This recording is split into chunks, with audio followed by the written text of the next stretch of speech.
On 1 October this year, GST will increase by 2.5%, not 15% as the Labor Party allege, and New Zealanders will receive extensive tax cuts. So the average family on the 1st of October will be $25 per week better off after paying their increased GST.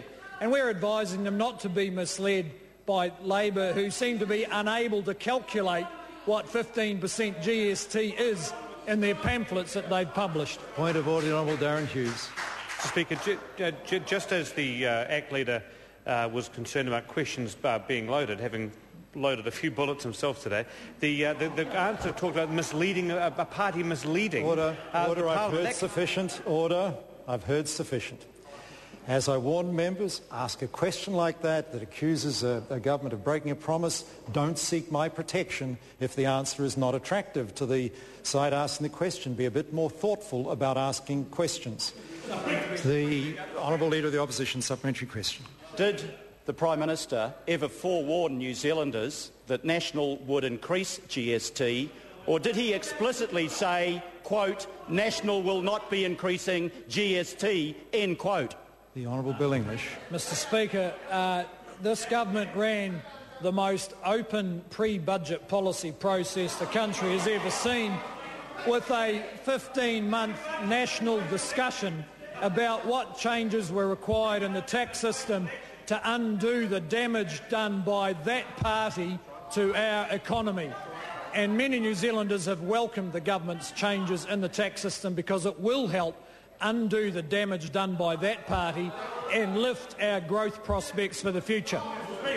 Point of order, the Honourable Leader of the Opposition. Mr Speaker, my point of order is this. The question was quite explicit. Did the Prime Minister ever forewarn, or did he explicitly say that National would not be increasing GST? I didn't hear the answer to that question. No, didn't. Order. A point of order is being considered. And I've got to say to the House, it would be helpful if ministers actually did listen to questions asked. On this occasion, there was no insertion of accusation into the question. It was a fair question. And I think the Leader of the Opposition has got a legitimate gripe that it actually wasn't much attempt made to answer that particular question. If there's, I accept, okay, there's dispute over what I believe took place. I invite the Honourable Leader of the Opposition to repeat his question, and we'll all listen very carefully to the question and the answer. The Honourable Leader of the Opposition. Supplementary question, Mr Speaker. Did the Prime Minister actually assure New Zealanders explicitly, quote, National will not be increasing GST, end quote? Wasn't exactly the question I heard. Order.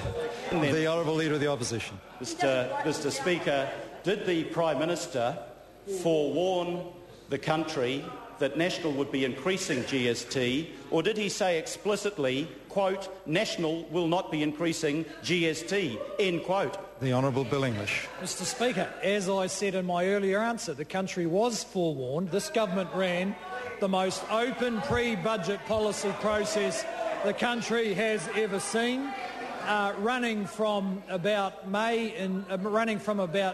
in 2009 right through to the 2010 budget, and at the time the announcement was made, everyone knew it was going to happen. Chris Tremaine. Minister. To the Minister. Tremaine. Thank you, Mr Speaker. What reports has the Minister seen on real wage growth over the past decade? The Honourable Bill English. Mr Speaker, I have seen a report that was so incredible it was hard to believe, which was that in the 9 years that Labor was in power, real after-tax wages rose 3% in 9 years. I found that number incredible, and we are going to check it, but the best advice I have is that in 9 years that Labor were in power, real after-tax incomes grew 3%. And there's a couple of reasons for that. One was inflation was consistently high, and secondly, the government's tax system... Order. The Honourable Leader of the Opposition. Mr Speaker, has the Prime Minister Mr. Speaker, that's about what she's worth.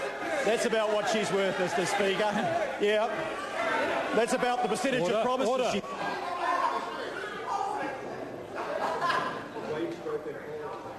I say again to both sides of the House, interjections like that are going to lead to disorder, especially today with the House being quite prickly.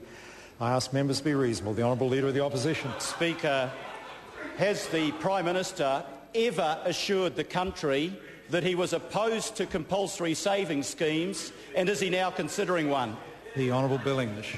Mr. Speaker, the Prime Minister's made a number of statements on that matter over the last couple of days. Chris Tremaine. Thank you, Mr. Speaker. To the Minister of Finance, does the Minister have any view on why real wage growth was only 3% over the past decade? The Honourable Bill English. Well, Mr. Speaker, I do have a view, and that is that the same policies that meant that households only had a 3% growth in their after-tax real incomes were the policies which blew out government spending, but probably worst of all, left New Zealand owing foreign lenders $170 billion. And that is a huge job that we have to turn it around. David Garrett. Supplementary to the Minister. How does the government's management of the economy since November 2008 compare with New Zealand's economic performance prior to November 2008? The Honourable Bill English. Well, Mr. Speaker, the government faced a very big challenge from 2008, and just to give the Parliament some measure of that, in the 4 years to March 2010, the Australian economy grew 11.6%, the New Zealand economy grew a total of 2%.